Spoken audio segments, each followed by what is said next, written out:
Penandatanganan perjanjian kerjasama dilakukan Pusat Strategi Kebijakan Hukum dan Peradilan Mahkamah Agung RI dengan Fakultas Syariah dan Hukum UIN Syarif Hidayatullah.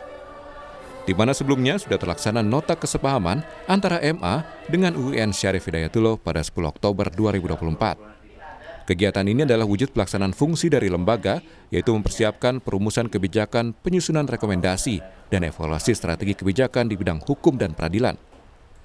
Kepala Pusat Strategi Kebijakan Hukum dan Peradilan Mahkamah Agung bilang kerjasama ini sebagai analisis kebijakan agar dosen dapat membantu MA ke depannya. Kerjasama kita ini adalah dalam rangka melakukan analisis kebijakan. Jadi sebagai tupoksi daripada Pustrajak adalah membuat analisis kebijakan.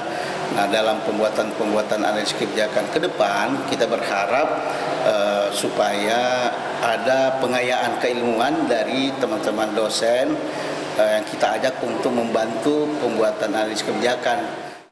Sementara itu, Dekan Fakultas Syariah dan Hukum UIN bilang akan dilakukan kajian hukum bersama Mahkamah Agung untuk mewujudkan hukum yang semakin adil.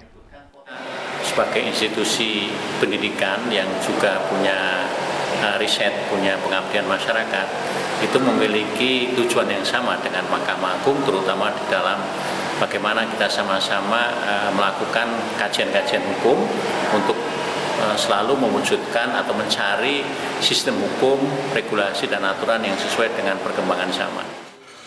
Besar harapan kerjasama ini akan berlangsung dengan baik dan selalu berkembang soal hasil penyusunan naskah kebijakan terkait hukum dan peradilan, yang berupa laporan penyusunan naskah rekomendasi kebijakan, buku penelitian, jurnal hukum, dan peradilan. Eka Marlupi, Kompas TV, Tangerang, Banten.